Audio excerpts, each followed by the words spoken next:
हरे राम राम राम हरे हरे।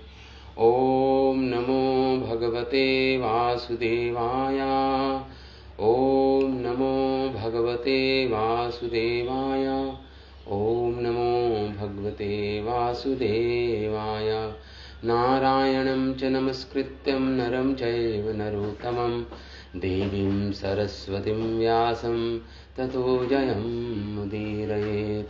नष्टप्रायेषु भद्रेषु नित्यं भागवत सेवया भगवती उत्तमश्लोके भक्तिर्भवती नैष्टिकी। इदं भागवतं नाम पुराणं ब्रह्मसंहितम् उत्तमश्लोकचरितं चकारा भगवान् ऋषि। ॐ सहनाववतु सहनं भुनक्तु सह वीर्यं करवावहे तेजस्विनावधीतमस्तु मा विद्विषावहि। ॐ शान्तिः शान्तिः शान्तिः। ॐ वसुदेवं सुतं देवं कंसचारूणमर्दनं देवकी परमानंदम कृष्णं वंदे जगद्गुरुं। तो हम 10वां अध्याय 10वां स्कंद 25वां अध्याय। हाँ हरे कृष्ण।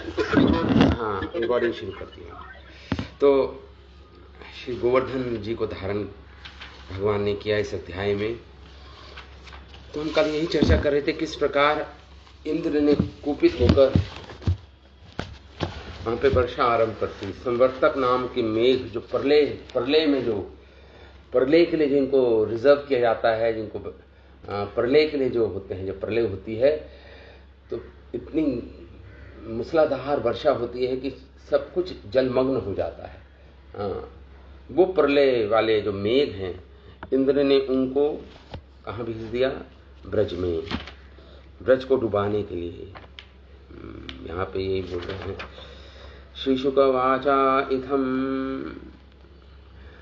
इत्थम भगवता आज्ञाप्ता। इंद्र के द्वारा आदेश दिया गया।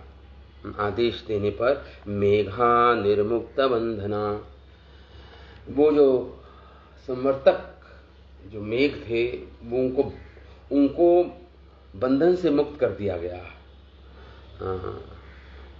कर दिया। नंद गोकुलम आसारे पीड़याम आसु ओजसा। और नंद गोकुल में आकर उन बादलों ने वर्षा आरंभ कर दी।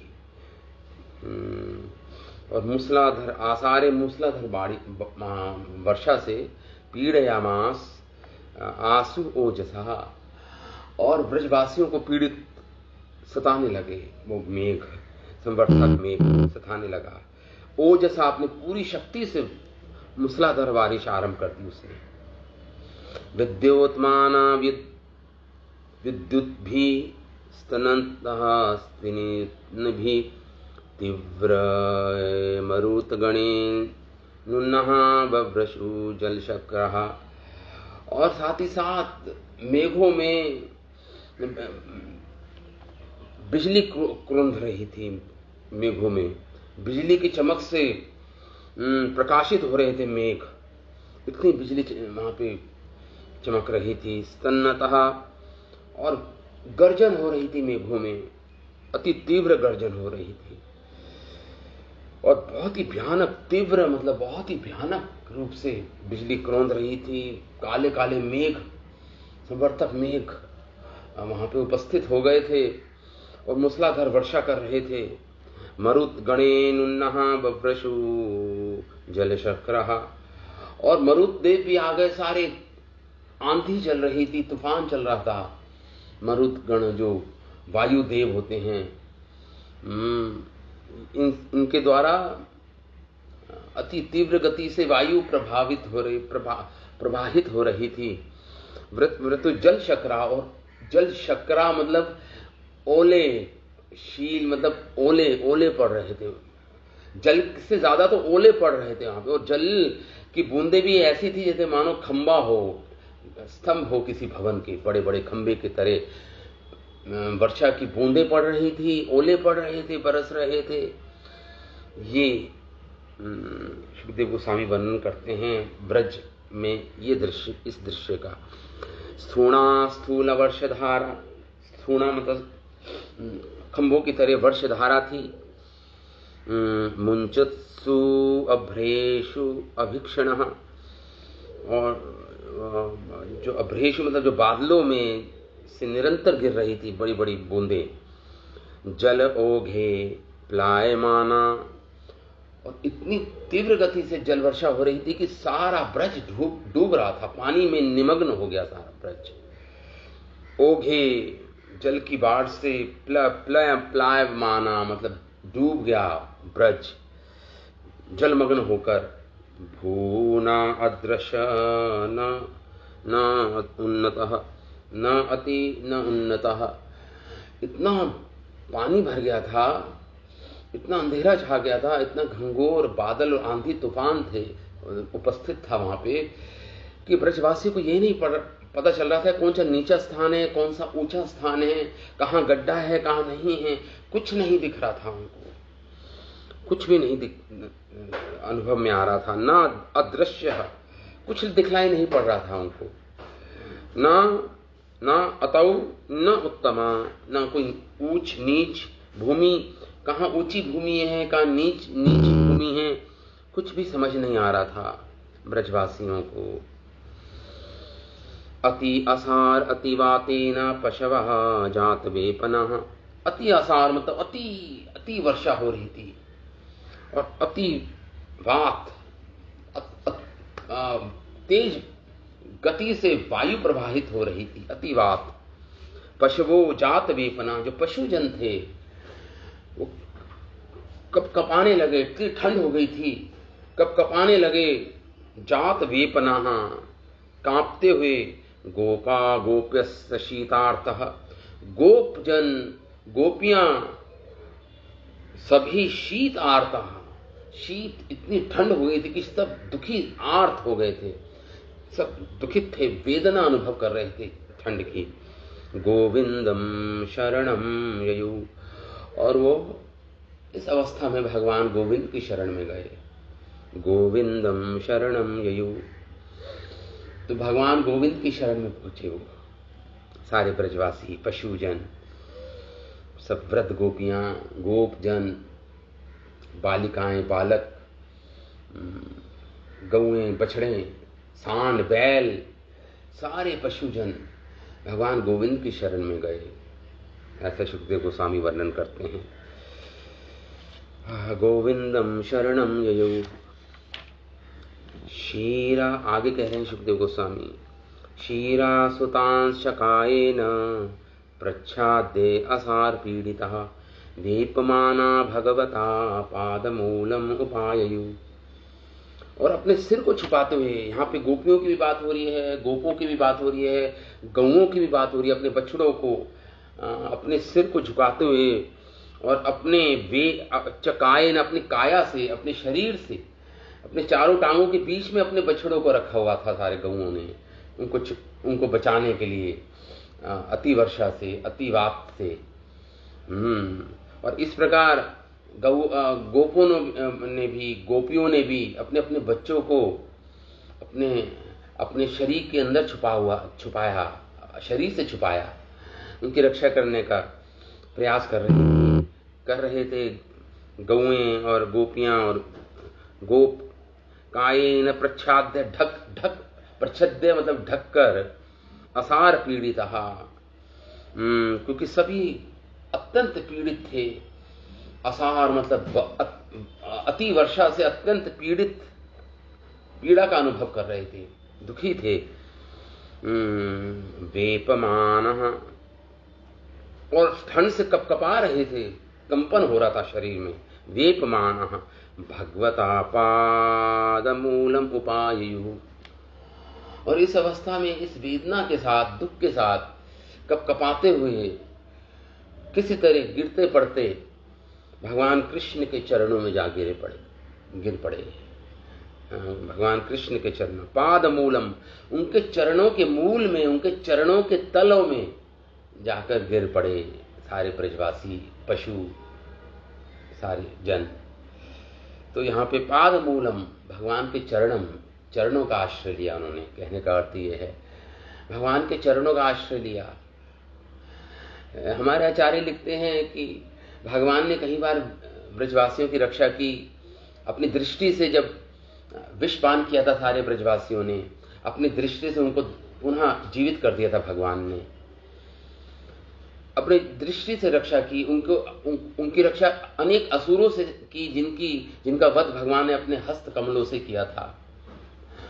अब भगवान अपने चरणों से, इसलिए भगवान के चरणों में आ रहे हैं कि प्रभु अब आप अपने चरणों से हमारी रक्षा कीजिए। मतलब आपके चरण कमल में हम आए हैं, अब हमें हमारी रक्षा कीजिए आप।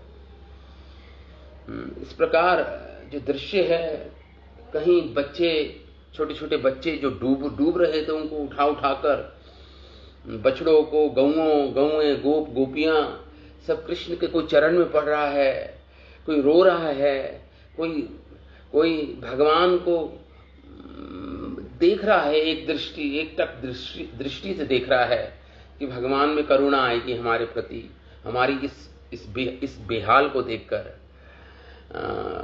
कोई भगवान की स्तुति कर रहा है, और कोई भगवान को इस प्रकार बोल रहा है कि हे प्रभु, हम इस जल में डूब रहे हैं। और जल का एक और पर्यायवाची शब्द होता है विष और जल, ये शब्दकोश में आता है। जल को विष भी कह सकते हैं संस्कृत में, विष या जल। तो कोई ब्रजवासी बोल रहा है कि हे प्रभु, आपने उस विषधर कालिया सर्प के विष से हमें पुनः जीवित कर दिया। तो ये जल तो विष जैसा है, विष नहीं है, तो विष जैसा है। तो मैंने बताया ना, जल और विष पर्यायवाची शब्द है।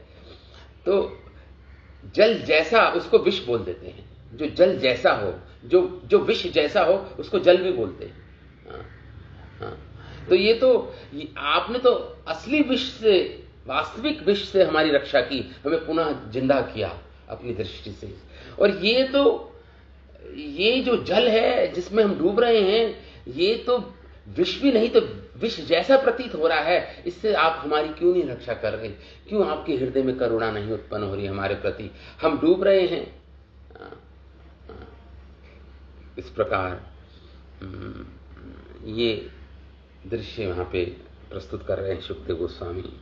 भगवान के चरण कमलों में आप पहुंचे और इस प्रकार बोले कि हे प्रभु, आप हमारी गति हो, आप ही हमारे भगवान हो। आपकी वाणी को ही हमने सत्य माना है। आपने जैसा कहा वैसा ही किया हमने। आपकी वाणी ही हमारे लिए परम सत्य है। और गर्गाचार्य जी की बात स्मरण कराई कि गर्गाचार्य ने बोला था, जी ने बोला था जब नाम संस्कार हुआ था भगवान का, कि ये बालक तुम्हें बड़ी बड़ी बाधाओं से, संकटों से बचाएगा। तो ब्रजवासियों को लगता था मानो भगवान कृष्ण में नारायण देव प्रवेश कर जाते हैं, वो रक्षा करते हैं। ये उनका भाव है ब्रजवासियों का। तो भगवान के चरण में आप पहुंचे इस प्रकार। कृष्ण कृष्ण महाभागा, क्या बोलते हैं आके भगवान की शरण में ब्रजवासी? कृष्ण कृष्ण महाभागा त्वन्नाथम गोकुलम प्रभु, त्रातुम अर्हसि देवान्नः कुपितात भक्तवत्सला। ये ब्रज आशीजन बोलते हैं, कृष्ण कृष्ण कृष्ण करके 2 बार पुकारते हैं, क्योंकि भगवान कृष्ण वो हैं जो अपने भक्तों के दुखों को कर्षण कर लेते हैं, अपनी ओर खींच लेते हैं। इसलिए कृष्ण कृष्ण करके पुकार रहे हैं भगवान को ब्रजवासी जन। और दूसरा कारण ये है कि सबसे अधिक प्रसिद्ध नाम, जिस नाम से पुकारते थे ब्रजवासी, ये कृष्ण ही था। ये स्वाभाविक नाम था, उनके जीवा पे यही नाम चढ़ा हुआ था सारे ब्रजवासियों की जीवा पर, कृष्णा। तो कृष्ण कृष्ण महाभाग, हे भगवान आप महाभाग हैं। मतलब आप अपने शरण में आए लोग के प्रति उनको भाग्यशाली बनाते हैं। अति भाग्यशाली लोग ही आपकी शरण में आते हैं, ये इसका अर्थ हुआ। आप महाभाग हैं। भग मतलब होता है भगवान जो शब्द बना है भग, धातु। भग मतलब होता है जिसके पास अनंत ऐश्वर्य हो, अनंत वीर हो, अनंत सौंदर्य हो, अनंत बल हो, जिसके पास अनंत यश हो, वो भग। तो यहां पे महाभाग करके कह रहे हैं आप ब्रजवासी, आप तो अनंत ऐश्वर्य के भगवान हो, स्वयं ईश्वर हो आप, और आपके शरण में आए जन भी अत्यंत भाग्यशाली बना देते हैं आप, उनको भी भाग्यवान बना देते हैं आप, जो आपकी शरण में आते हैं, आपके भक्त जन। हे महाभाग, हे नाथ, आप हमारे स्वामी हो। गोकुलम, आप गोकुल के प्रभु हो, गोकुलम प्रभु हो। आप ही हमारे जीवन के स्रोत हो, आप ही हमारी प्राण हो, आप ही हमारी आत्मा हो। इस प्रकार कह रहे हैं, गोकुलम प्रभु त्रातुम अर्हसि देवान्ना, हमारी रक्षा कीजिए, रक्षा कीजिए। त्रातुम अर्हसि, हमें तारे इस पीड़ा से, इस दुख से जो हम ब्रजवासियों पर आई है। देवान, उस देवता के द्वारा, जो इंद्र का नाम नहीं ले रहे, क्योंकि इंद्र का नाम इसलिए नहीं ले रहे क्योंकि अत्यंत पापी है ये इंद्र, इसलिए नाम नहीं ले रहे। पापियों का नाम मुख से नहीं लेना चाहिए, ऐसा नीति शास्त्र कहते हैं। तो देवान, उस देवता ने जो इतनी तीव्र वेदना हमें दे रहा है, वो दुख दे रहा है, वो इंद्र का नाम नहीं, देव करके पुकार रहे हैं ब्रजवासी। तो देवान न कुपितात, हम पर कुपित हो गया है ये इंद्र, नाम नहीं ले रही, देव करके पुकार रही है, हम पे कुपित हो गया है ये। हे भक्त वत्सल, आप अपने भक्तों के प्रति अत्यंत दयालु हो, करुणापूर्ण हो, स्नेहिल हो अपने भक्तों के प्रति। हे भक्त वत्सल हो आप। भगवान भक्त वत्सल सबसे बड़ा गुण है भगवान का, भगवान भक्त वत्सल हैं, भगवान भक्त वत्सल हैं। मानो ये हमारे श्रील विश्वनाथ चक्रवर्ती ठाकुर लिखते हैं कि मानो भगवान कह रहे हो कि मेरी शरण में क्यों, किसी अन्य देवता की शरण में क्यों नहीं जाते हो तुम। तो यहाँ पे ये जो ब्रजवासी जन हैं वो कह रहे हैं यहाँ पे, श्रीमान जान गए भगवान कि ये इंद्र का कार्य है। तो इसलिए यहाँ पे कह रहे हैं, ये विचारणीय है कि कृष्ण विचार करते हैं। तो भगवान, इससे पहले, क्योंकि ये सारा गोष्ठ मुझसे अभिन्न है, भगवान इस प्रकार बोलते हैं। निज के गोवर्धन महात्म्य का वर्णन यहाँ पे लिखा हुआ है। यहाँ पे श्रील विश्वनाथ ठाकुर इसको कहते हैं इस श्लोक में कि मानो भगवान कहे उनसे कि तुम दूसरे देवताओं की शरण में क्यों नहीं जाते हो। तो कहते नहीं प्रभु, आप ही भक्तवत्सल हैं, आप ही हमारे गोकुल के प्रभु हैं, आप ही हमारे नाथ हैं, केवल हम आपकी शरण में आए हैं आप, क्योंकि हमारे प्रति वत्सल हो आप। इस प्रकार ये शब्द ब्रजवासियों के प्रति ने बोले। तो आगे प्रस्तुत करते हैं सुखदेव गोस्वामी। शीलावर्ष अतीवातेन हन्यमानम अचेतनम निरीक्ष्य भगवान मेने कुपित इंद्र कृतम हरि। भगवान समझ गए, हरि शब्द करके पुकार रहे हैं यहाँ पे सुखदेव। वो हरि है, ईश्वर है, भगवान है, सब समझ गए। इन ब्रजवासियों को ये ब्रजवासी बोल रहे हैं, प्रभु आपने अघासुर का वध किया, आपने पूतना का वध किया, तब जब हम आपकी रक्षा के लिए नहीं आए आपके पास, आपने हमें हमारे विनती पूर्वक रक्षा करने की जो हमारी प्रार्थना है उसके बिना ही आपने हमारी रक्षा कर दी, इसलिए हम आपकी शरण में आए हैं। आपने पूतना का वध किया, अघासुर का वध किया, अनेक असुरों का वध किया, लेकिन अब तो हम आपसे रक्षा की प्रार्थना कर रहे हैं। हम तो पहले कभी अपनी रक्षा के लिए नहीं आए आपके पास, लेकिन इस बार आए हैं ये सारे ब्रजवासी भगवान की शरण में। पहले पहले कभी भगवान ने बिना प्रार्थना के ही रक्षा कर दी थी इनकी। अभी तक तो पहली बार भगवान के लिए रक्षा के लिए प्रार्थना कर रहे हैं। ये इनको अपनी मृत्यु का भय नहीं है ब्रजवासियों को, कि जो भगवान से अपनी रक्षा की प्रार्थना कर रहे हैं। इनको भय है कृष्ण से विच्छोह का भय, कृष्ण से अलग होना पड़ेगा। जब मृत्यु आ जाएगी तो कृष्ण का संग इनसे छूट जाएगा। कृष्ण का जो संग मिल रहा है, जो कृष्ण भगवान का जो दर्शन मिलता है, जो कृष्ण कथा सुनने को मिलती है, वो इनसे छूट जाएगा। इसलिए इस भय से ये अपनी रक्षा के लिए भगवान से प्रार्थना कर रहे हैं ये ब्रजवासी। इनको असहनीय है कृष्ण का संग छूटना, कृष्ण का संग में रहना चाहते हैं ये लोग, ये ब्रजवासी जन। अपनी मृत्यु का भय नहीं है इनको, कभी आप समझ रहे हैं, अपनी मृत्यु का भय नहीं है इनको, कृष्ण के संग का विच्छोह का भय है।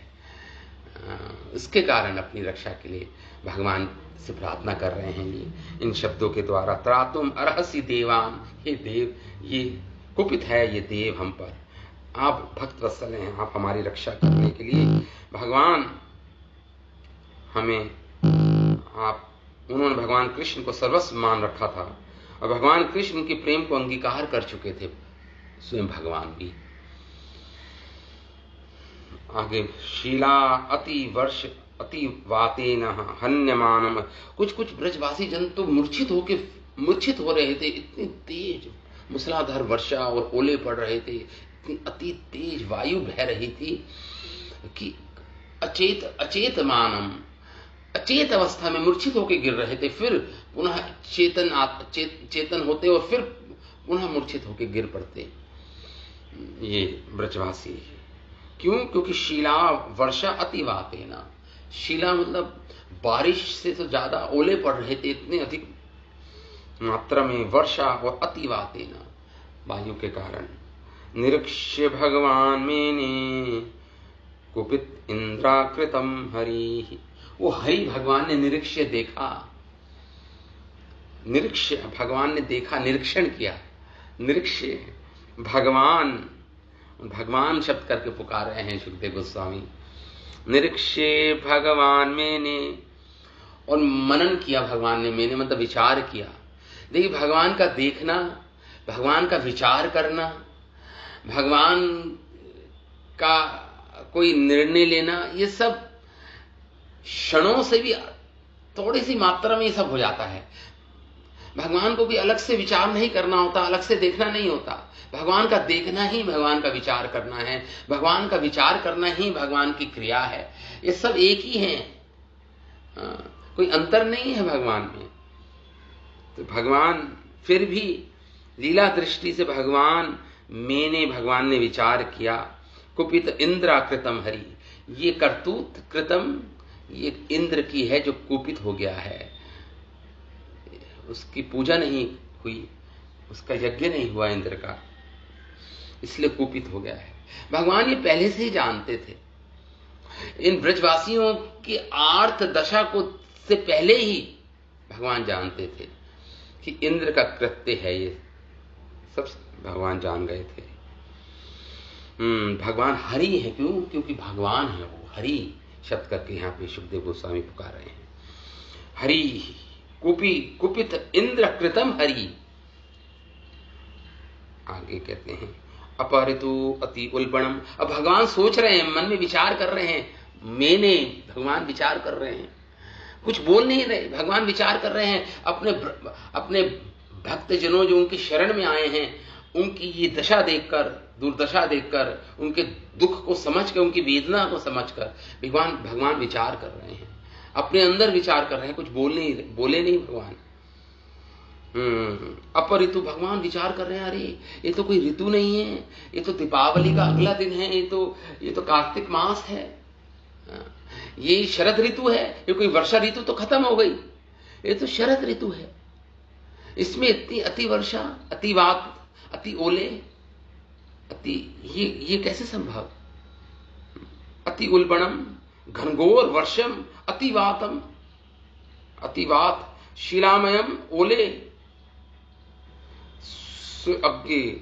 स्वयगे अपना यज्ञ रुकवाने के कारण विहते रोक दिया अस्माभि इंद्र नाशाय वर्षति, हमारे द्वारा अस्माभि हमारे द्वारा जो इंद्र का यज्ञ रुकवा दिया गया है। भगवान विचार कर रहे हैं अपने अंदर ही सब, इंद्र नाशाय वर्षति, इसलिए इंद्र कुपित होकर इतनी वर्षा कर रहा है, मूसलाधार वर्षा कर रहा है। इंद्र के कारण है, इंद्र को भगवान कह रहे हैं कि इंद्र के कारण हो रहा है ये। आगे और भगवान मनन कर रहे हैं ये श्लोक, तत्र प्रतिविधिम सम्यक आत्मयोगेन साधये लोकेशम ईशमानिनाम मोढ़याद्निशय श्रीमदम तमः। भगवान अंदर ही विचार कर रहे हैं अपने अंदर कि तत्प्रतिविधिम, मैं इसका प्रतिकार करूंगा। भगवान ने किसी और से मदद नहीं मांगी। जैसे बाढ़ आती है तो सरकार क्या करती है, फूड पैकेट्स गिरवाती है हवाई जहाजों से। भगवान ने किसी और से कोई मदद नहीं, किसी से मदद नहीं मांगी। भगवान ने स्वयं सोच रहे हैं भगवान, प्रतिविधिम, मैं इसका प्रतिकार करूंगा। प्रतिविधिम तो सामना करने का उपाय सोच रहे हैं भगवान, कैसे करूं। अब भगवान को दो कार्य करने हैं, एक तो अपने भक्तों की रक्षा करनी है और दूसरा इंद्र का अभिमान, जो दम्भ है, जो गर्व है इंद्र का, उससे उसको मुक्त करना है। इंद्र को उस पर भी कृपा देनी है, इंद्र को भी, क्योंकि आफ्टर ऑल इंद्र तो भगवान का भक्त ही है। भागवतम कहती है भगवान जब जब अवतार लेते हैं, जब इंद्रारी व्याकुलम लोकम, जब ये संसार इंद्र के जो शत्रुओं द्वारा व्याकुल हो जाता है, भर जाता है, इंद्र असुर लोगों से भर जाता है, तब भगवान अवतार लेते हैं।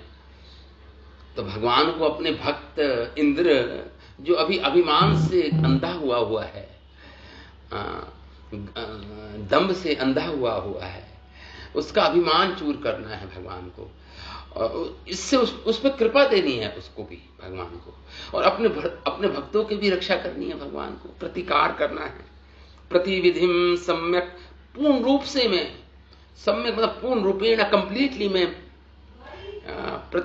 प्रति उत्तर दूंगा इंद्र को, अपने भक्तों की रक्षा करूंगा। प्रतिविधिम, किस विधि से करूं, भगवान ने सोच रहे हैं, विधि सोच रहे हैं। भगवान को कुछ सोचना नहीं होता, भगवान को कुछ सोचना नहीं होता, स्वयं हो जाता है वो।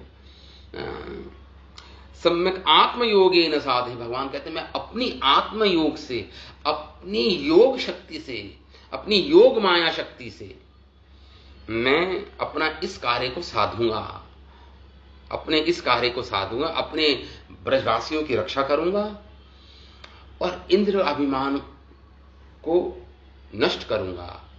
इस अपने ही बल से, अपनी योग माया शक्ति से मैं ऐसा करूंगा। भगवान इस प्रकार विचार कर रहे हैं।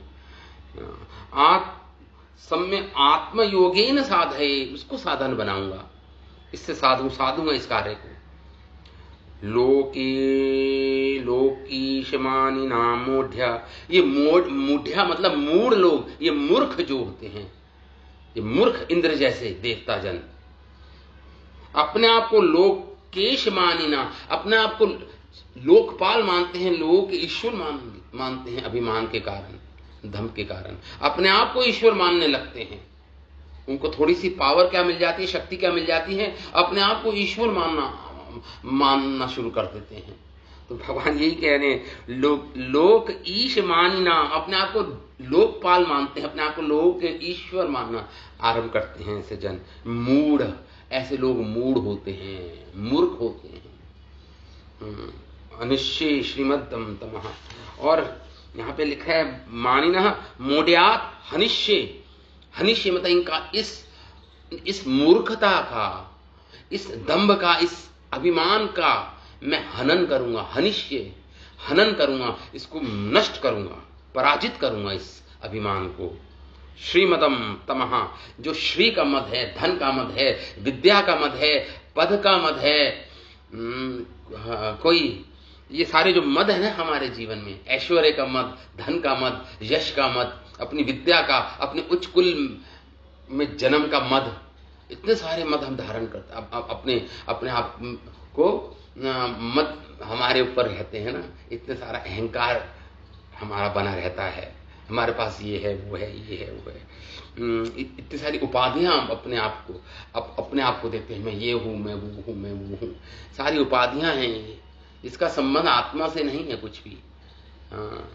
तो श्रीमदम, श्री मतलब धन का, ऐश्वर्य का, मद मतलब मद, अहंकार, जो तमहा, ये अज्ञानता से उत्पन्न होता है। ये तमोगुण का प्रभाव है। ये अज्ञानता, ये तमोगुण से अज्ञानता उत्पन्न होती है, और अज्ञानता से तमहा मतलब तमा गुण मतलब अंधेरा, अज्ञानता, उससे ये श्रीमत उत्पन्न होता है। भगवान कह रहे हैं ये अज्ञानता, ये तमोगुण का लक्षण है।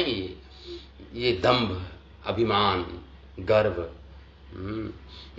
तो ऐश्वर्य से उत्पन्न जो गर्व उत्पन्न हुआ है इंद्र में, वो जो तमोगुण के कारण हुआ है, इसको नष्ट करूंगा, इस तमोगुण को नष्ट करूंगा। भगवान ये नहीं कह रहे मैं इंद्र को नष्ट करूंगा। देखिए भगवान कह रहे मैं उसके अंदर जो तमोगुण है, जो अभिमान आ गया, उसको नष्ट करेंगे। भगवान इस प्रकार सोच रहे हैं। भगवान का सोचना देखिए कितना गंभीर है, कितना गंभीर है भगवान का, कितनी गहराई है भगवान के सोच में। आगे भगवान सोच रहे हैं, नाहि सद्भावयुक्तानां सुराणाम ईशं विस्मयः मतो अथ सतां मान भंगा प्रशम उपकल्पते। भगवान और आगे मन में क्या सोच रहे हैं देखिए, नाहि सद्भावयुक्तानां। भगवान कह रहे हैं जो सात्विक लोग, जो देवतागण हैं, जो सतोगुण प्रधान हैं, उनके अंदर इस प्रकार का सही सद्भाव युक्ता नाम, न ही निश्चय ही जो सद्भाव वाले होते हैं, जो या सद्भाव या मत भाव, जो मेरे भाव वाले होते हैं, जो मेरा चिंतन करते हैं, जो मेरे भक्त होते हैं। ये देवता भी तो सब भगवान के ही भक्त है ना। भगवान के द्वारा इनको ये कार्य संभार भगवान ने दिया हुआ इनको कार्य करने के लिए, सेवा के रूप में ये लेते हैं। तो भगवान कह रहे सद्भाव युक्ता नाम या मद भाव युक्ता नाम, इसको हमारे आचार्य कहते हैं, ऐसे भी हम इसको सोच सकते हैं। भगवान कहते हैं जो सद्भाव से युक्त हैं, जो सात्विक भाव से युक्त हैं, ये देवतागण, या जो मेरे भाव से युक्त है, मद भावम युक्ता नाम सुराणाम ईशम विस्मय। ये बड़े ही आश्चर्य की बात है कि जो मेरे भाव से युक्त है, जो सात्विक देवता हैं, उनके अंदर ऐसा आसुरिक, ऐसा तमोगुण को से प्रभावित हो जाना। सुराणाम जो देवता जन है, अति ईश है, निंता, विस्मय, अपने झूठे, अपने आप को ईश मानते हैं, भगवान मानते हैं। ये बड़े आश्चर्य की बात है, जो सात्विक प्रधान देवता हैं वो ऐसे तमोगुण से प्रभावित हो जाएं। सुराणाम ईशम विस्मया मत्तः असताम मान। एक मिनट, कृष्ण हरे कृष्ण। तो इस प्रकार न ही सद्भाव युक्तानां सुराणाम ईश विस्मय मत्तः असताम मान भंगा प्रशम उपकल्पते। मत असताम मान भंगा। अब मैं मत जो मुझ में मैं सतोगुण से विहीन, जो असताम, जो ऐसे तमोगुण से प्रभावित हो गए हैं, ये देवता मत असताम मान भंगा। मैं ऐसे असत जनों को जो तमोगुण से प्रभावित हो गए हैं, इनका मान का भंग करूंगा। भगवान कह रहे हैं मान भंगा और प्रशम उपकल्पते। और जब मैं इनका मान भंग करूंगा, किसके लिए करूंगा? प्रशम मतलब होता है कि प्रशम उपकल्पते, उनका मांग भंग करके मैं उनके हित के लिए उनका मांग प्रशय के लिए करूंगा। मतलब उनका हित, उनको शांति प्राप्त होगी जब उनका अभिमान, उनका दर्प, उनका झूठा अहंकार जब मुक्त हो जाएगा ये इंद्र, तो किसके लिए करेंगे भगवान? प्रश्रय शब्द आया है, उसकी शांति के लिए, उसकी मन की शांति के लिए, उसके हित के लिए, उसके सुख के लिए मैं उसका मान भंग करूंगा। इस प्रकार भगवान बोल रहे हैं। प्रशमाया, उसको शांति देने के लिए, उसको सुख देने के लिए, उसके हित के लिए मैं इस इंद्र का मान भंग करूंगा। भगवान उपकल्पते, तो भगवान का यही उद्देश्य है। भगवान ने मन में ही सोच रहा, भगवान मेरा उद्देश्य यही है कि इंद्र को शांति देना, इंद्र को सुख देना, इंद्र को उसके इस तमोगुण से मुक्ति दिलवा देना इंद्र को। इस प्रकार भगवान बोल रहे हैं। तो देवताओं को सद्भाव युक्त माना जाता है क्योंकि वे भगवान द्वारा नियुक्त सेवक होते हैं। श्रीमद् भागवतम में भी, गीता में भी लिखा हुआ है, ब्रह्म अर्पणम ब्रह्म हविर ब्रह्म अग्नौ ब्रह्मणाहुतम ब्रह्मैव तेन गंतव्यम ब्रह्म कर्म समाधिना। श्री भगवान को समुचित रीति से दी गई भेंट आध्यात्मिक बन जाती है। देवतागण ब्रह्मांड के प्रशासन में विविध विभागों का कार्यभार संभालकर भगवान की भक्ति में लीन रहते हैं। अतएव देवताओं या भगवान के सेवकों के रूप में उनका अस्तित्व शुद्ध होता है। जब देवतागण श्री भगवान द्वारा प्रदत्त उच्च पद के अनुरूप नहीं रह पाते और अपने समुचित व्यवहार से विपथ हो जाते हैं, तो वे देवता के रूप में कार्य ना करके बद जीवों जैसा कार्य करना आरंभ करते हैं। मान मतलब मिथ्या प्रतिष्ठा निश्चय ही बधात्मा के लिए चिंता से युक्त भार होती है। किसी को मिथ्या अभिमान है तो वो तो उससे चिंता उत्पन्न होती है, उसका हृदय और उपद्रवित हो जाता है, डिस्टर्ब हो जाता है किसी का मन। तो ये एक भार के समान है ये अभिमान। मिथ्या अहंकारी व्यक्ति कभी शांत या संतुष्ट नहीं रहता। भगवान ये सोच रहे हैं क्योंकि वह अपने विषय में मिथ्या तथा अतिशय उक्तिपूर्ण बोध रखता है। जब भगवान का सेवक असत या अधर्मी बन जाता है तो भगवान उसके मिथ्या गर्व को चूर करके उसको अधर्म से बचाते हैं। भगवान का दंड मतलब भगवान का दंड ही उसके हित के लिए होता है। जैसे माता पिता दंडित करते हैं अपने बच्चों को उनके हित के लिए, ऐसे भगवान सोच रहे हैं कि इंद्र के हित के लिए मैं करूंगा, प्रश्रमाया, उसके हित के लिए करूंगा उसका, जिसके कारण वह अपराधी पापी बनता है। भगवान ने भागवत में भी बोला, यस्या हम अनुग्रहामि हरिष्ये तद्धनम शनै, जिस पर मैं अपनी विशेष कृपा करता हूं, भगवान ने भागवतम में बोला, उसका सारा धन, उसका ऐश्वर्य मैं हर लेता हूं और उसको अपनी भक्ति, अपना आशीर्वाद प्रदान करता हूं। ये कोट कर रहे हैं श्री रूप गोस्वामी ने भी बतलाया कि भगवत भक्ति की उन्नत अवस्था युक्त वैराग्य है, जिससे इस संसार के ऐश्वर्यों का सदुपयोग श्री भगवान के कार्यों को पूरा के लिए होना चाहिए। स्पष्ट ये है कि संसार की सारी वस्तुएं श्री भगवान की महिमा का प्रसार और सत्य समाज की सृष्टि करने में बड़े आश्चर्यजनक रूप से प्रयुक्त की जा सकती है। सारा सामान, सारे जन इस संसार में भगवान की सेवा के लिए प्रयुक्त की जा सकती है। इसे बोलते हैं युक्त वैराग्य। रूप गोस्वामी ने अपनी भक्ति रसमृत सिंधु में युक्त वैराग्य की परिभाषा इस प्रकार से, निर्बंध कृष्ण संबंधी, अत्यधिक उन्नत भक्त कभी भी भौतिक साज सामग्री से ठका नहीं जाता, अपितु वह इसका सदुपयोग भगवान के आनंद हेतु अपना कर्तव्य मानकर ईमानदारी से करता है। यहां पर इंद्र ये भूल गया कि वह ईश्वर का विनीत सेवक है और इसलिए भगवान कृष्ण ने इस मोहग्रस्त देवता को पाठ पढ़ाना, भगवान ने इच्छा की, भगवान ने, मैं पढ़ाऊंगा इसको पाठ।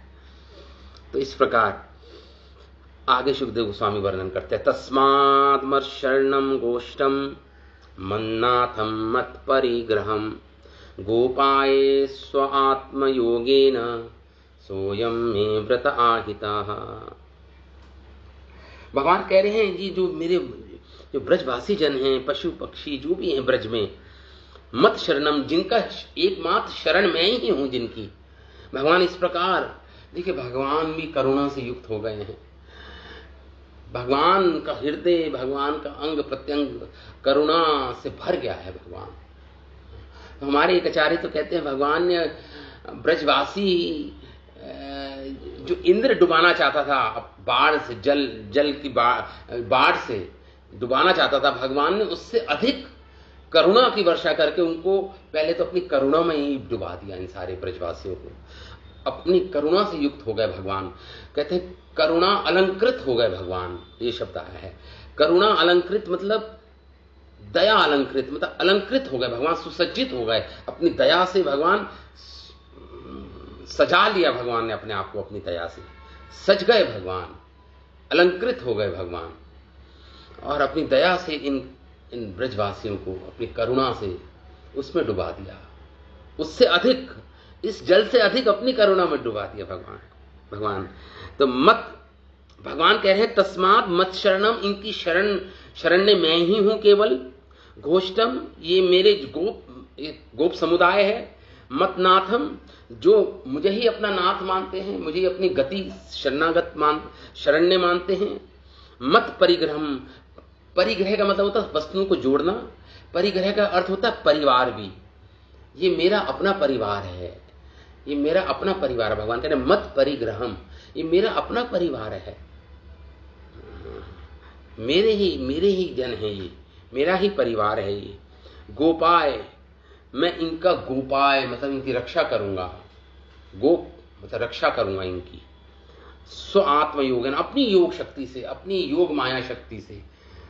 स्व आत्मयोगेन स अयम में व्रता आहिता, यही मेरा व्रत है, यही मेरा व्रत है, ये मेरे द्वारा व्रत या प्रण लिया गया है।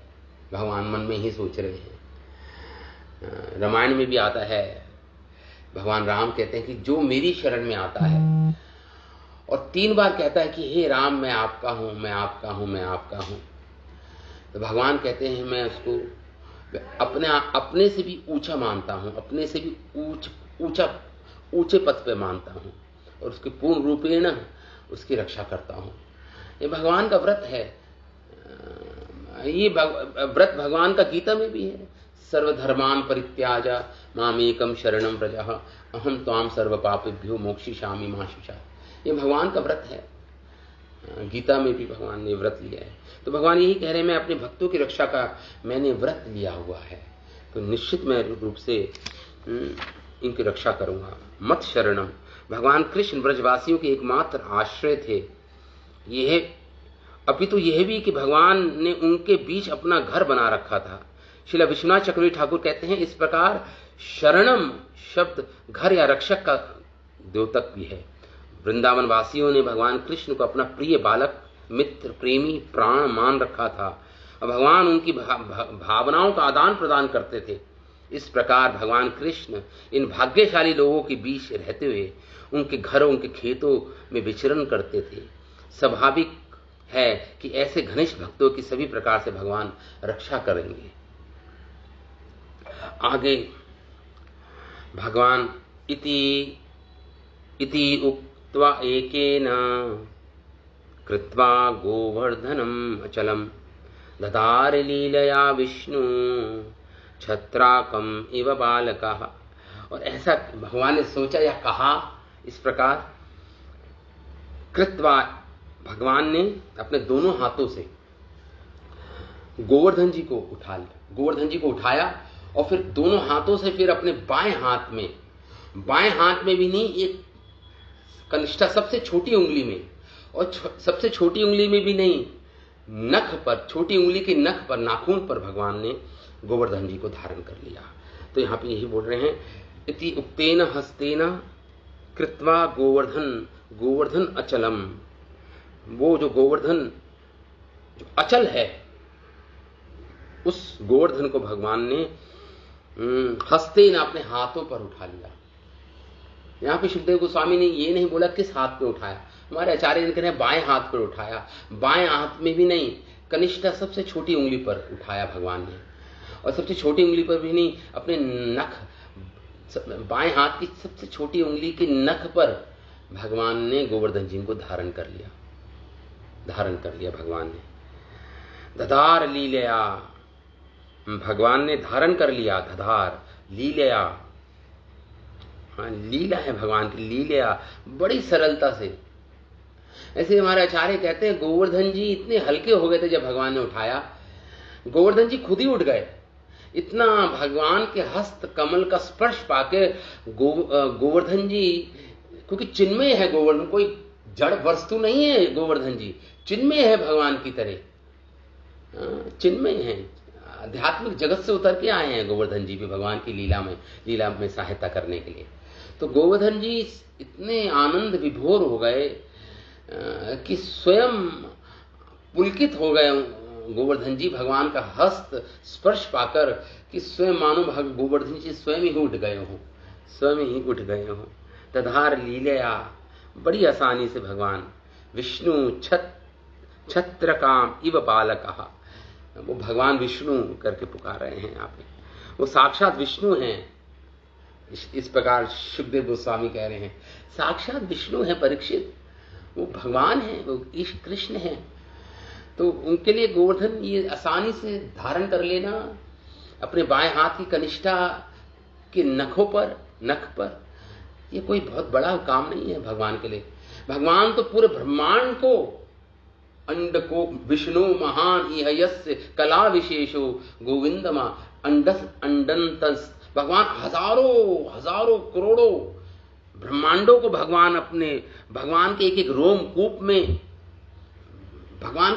रोम कूप में अनंत ब्रह्मांड हैं। ब्रह्म संहिता का श्लोक है, अंडंतस क्या है वो श्लोक। तो भगवान की एक रोम, तो इसमें भगवान का एक छोटा सा पर्वत धारण करना कौन सी बड़ी बात है, कौन से आश्चर्यजनक बात है, कौन सी विस्मित करने वाली बात है ये। भगवान ने इसलिए यहाँ पे कहते हैं विष्णु है वो, यहाँ पे सुखदेव गोस्वामी वर्णन कर रहे हैं विष्णु ने इस प्रकार उठा लिया भगवान ने गोवर्धन जी को, जैसे छत्रा इव बालकः, जैसे छोटे बालक कुकुरमुता होता है ना, मशरूम को तोड़ते हैं, कुकुरमुता बोलते हैं उसको संस्कृत में, मशरूम। जैसे एक छोटा बालक मशरूम को तोड़ता है मिट्टी से कितना आसानी से, और उसको अपने सिर पे लगा लेता है जैसे कोई छतरी हो, छतरी के रूप में होता है कुकुर, ये मशरूम से कुकुरमुता बोलते हैं उसको। इस प्रकार इतनी सरलता से भगवान ने, जैसे कोई बालक कुकुरमुते को उखाड़ कर अपने हाथ में ले लेता है, उसी प्रकार भगवान ने श्री गोवर्धन जी को अपने बाएं हाथ के हस्त कमल पर, सबसे कनिष्ठा सबसे छोटी उंगली की नख पर भगवान ने गोवर्धन जी को उठा लिया। इसमें हरिवंश पुराण में इसकी पुष्टि की गई है। हरिवंश पुराण में भी ये आता है कि भगवान कृष्ण ने अपने बाएं हाथ से, हरिवंश पुराण से हमें मिलता है ये कि बाएं हाथ में उठाया भगवान ने गोवर्धन जी को। सधृतः संगतो मेधे गिरिहि सव्येन पाणिना, भगवान ने अपने बाएं हाथ में उठा लिया, और वो जो पर्वत थे गोवर्धन जी वो बादलों को छू रहे थे। शीला चक्रवर्ती ठाकुर के अनुसार जब भगवान श्री कृष्ण गोवर्धन पर्वत उठाए जा रहे थे तो उनकी योग माया शक्ति की अंश रूपा संहारिणी ने आकाश से क्षण भर के लिए बादलों को हटा दिया, जिससे जब वह अपने घर के आगे से पर्वत तक तेजी से दौड़ाएं तो उनका दुपट्टा भीगा ना, अन्य वस्त्र भीगे। ये भगवान की, जब भगवान दौड़े हैं अपने घर से गोवर्धन जी को उठाने के लिए, तो भगवान भीगे नहीं। कृष्ण चक्रवर्ती ठाकुर कह रहे हैं क्यों नहीं भीगे, ये भगवान की शक्ति है, संहारी का शक्ति, ये भगवान की योग माया शक्ति का एक अंश है, जिससे भगवान भीगे नहीं, ना भगवान के वस्त्र भीगे, इस प्रकार भगवान ने उठा लिया। अथाह भगवान गोपा हे अम्ब व्रजौकसः यथा उपजोषम विशतः गिरिगर्तम सगोधना। अब भगवान बोले, अतः भगवान गोपान, वो गोप ईश्वर रक्षक भगवान बोले, हे अम्ब, सबसे पहले माता यशोदा को पुकार रहे हैं, माता आ जाओ। माता सबसे पहले यशोदा मैया को पुकार रहे हैं, क्योंकि माता का स्नेह अधिक होता है। माता का जो स्नेह, जो प्रेम होता है, वात्सल्य प्रेम जो माता यशोदा में है, उसकी तुलना किसी से नहीं की जा सकती। तो पहले कह रहे हैं हे अम्ब, हे माता, फिर कह रहे हैं हे तात, अपने नंद बाबा और अनेक ब्रजवासी जनों को पुकार रहे हैं। ब्रजौकसः, हे ब्रजवासी जन, हे अम्ब, हे तात, हे ब्रजौकसः, हे ब्रजवासियों, यथा उपजोषम विशतः, जो भी आपके उपजोषम मतलब आपको रुचे, विशतः गिरिगर्तम, सगोधना, अपने गौओं के साथ गिरी गर्त में आ जाओ, मतलब इस गोवर्धन पर्वत के नीचे आ जाओ सब, अपने छकड़ों को, अपने सामान, अपना सारा वस्तुएं लेकर, अपने बच्चों के साथ, अपने गौएं बछड़ों के साथ, जो भी तुम्हारा उपजोश है, उपजोश मतलब जो भी तुम्हारा जो भी तुम्हारी प्रिय वस्तु हैं और तुम्हारे जो प्रिय संबंधी हैं, सबको लेकर आओ। यथा उपजोशम विश्वतः, आ जाओ, प्रवेश करो गिरिगर्त, गिरिराज गोवर्धन जी के गर्त में, मतलब नीचे आ जाओ। सगोधना, अपने गऊओं को साथ लिया, पर्वत के नीचे आ जाओ, अपने गऊओं सहित इस गोवर्धन पर्वत के नीचे आ जाओ। इस प्रकार भगवान ने उपदेश दिया, इस प्रकार भगवान ने आदेश दिया, सबको आ जाओ। तत्पश्चात भगवान ने संबोधित किया, हे मैया, हे पिताजी, हे ब्रजवासी, यदि चाहो तो अपनी गायें सहित आप सब इस पर्वत के नीचे आ जाओ। श्रील विश्वनाथ चक्रवर्ती ठाकुर कहते हैं कि इस संबंध में कहते हैं कि ये अंतर्दृष्टि प्रदान, सामान्यतः विशाल गो समुदाय। तो आप कोई प्रश्न पूछ सकता है कि गोवर्धन जी तो 3 कोस जितनी उनकी चौड़ाई है, गोवर्धन जी की 3 कोस जितनी चौड़ाई है, इतना सारा पूरा समुदाय गौओं के साथ, सारे पशुओं के साथ, सारे ब्रजवासी कैसे समा जाएंगे गोवर्धन पर्वत के नीचे? गोवर्धन पर्वत तो 3 कोस जितनी लंबाई है, उनकी चौड़ाई है, कैसे आ जाएंगे? तो यहाँ पे इसका कह रहे हैं, यहाँ पे हमारे आचार्य जन, कि जो विशाल जो गौ समुदाय है, जिसमें हजारों गायें हैं, बछड़े हैं, सांड हैं, गोवर्धन जैसे मध्यम आकार वाले पर्वत के नीचे कैसे आ सकते थे? किंतु पूर्ण पुरुषोत्तम भगवान के हाथों का स्पर्श पाकर, यह है उत्तर, पूर्ण भगवान के हाथों का स्पर्श पाकर इस पर्वत ने हर्ष अतिरेक के कारण अचिंत्य शक्ति प्राप्त कर ली थी, और क्रुद्ध इंद्र द्वारा किए गए हजारों वज्र के आघातों को कोमल सुगंधित फूलों की भेंट जैसा अनुभव किया। गोवर्धन जी इतने अत्यंत हर्षित हो गए थे कि जैसे होता है ना, हर्षित हो गए कोई फूल जाता है, कोई विस्तार हो जाता है शरीर का, कोई अत्यंत हर्षित पुलकित हो जाता है। उसी प्रकार भगवान गोवर्धन जी ने अपना विस्तार कर लिया, इतने आनंद विभोर हो गए थे।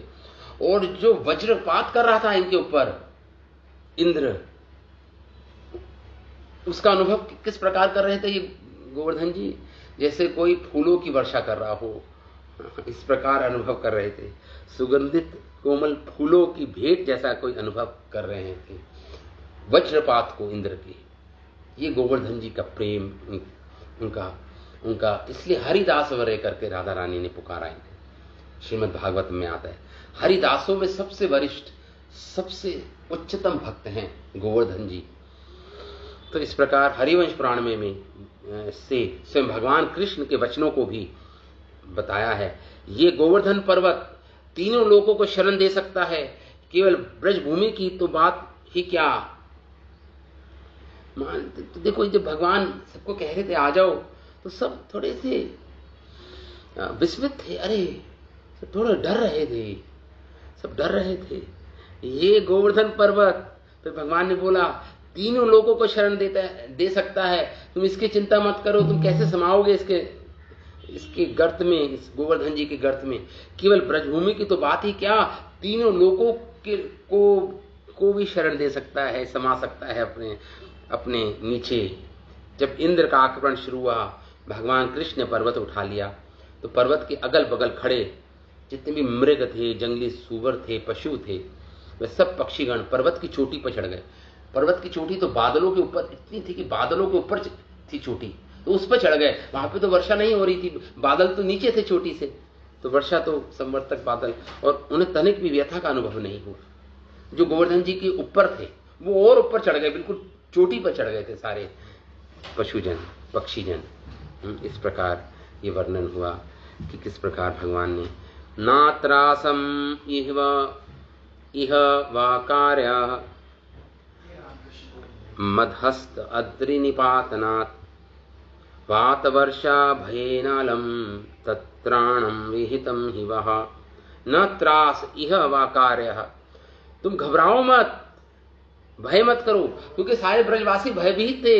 अरे हम कैसे, कृष्ण इतने छोटे बालक ने एक गोवर्धन को उठा लिया है, इतने बड़े पर्वत को, कभी इनके हाथों से गिर ना जाए, इस प्रकार सोच रहे थे सब। और हम कैसे इतने छोटी जगह समाहित हो जाएंगे, हम सब कैसे।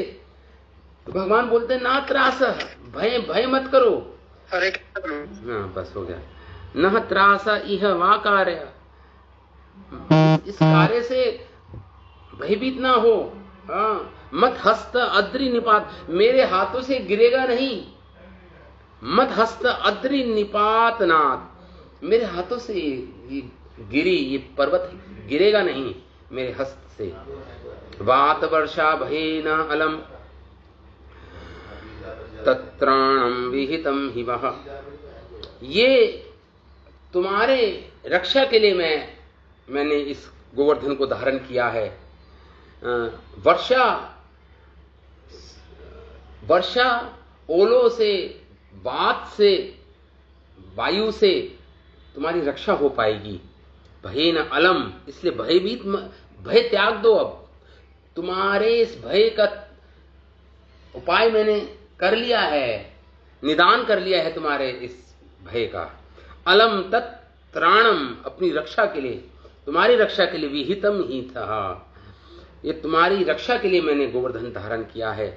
आप लोगों के लिए ही मैंने ये कार्य किया है, ये किया है। भगवान बोलने लगे आपको डरना नहीं चाहिए कि पर्वत मेरे हाथ से छूटकर गिर जाएगा, ना ही तुम लोग हवा तथा वर्षा से भयभीत हो, क्योंकि इन कष्टों से तुम्हारे छुटकारे की व्यवस्था मैंने कर ली है, पहले ही की जा चुकी है। इस प्रकार भगवान बोले ब्रजवासी।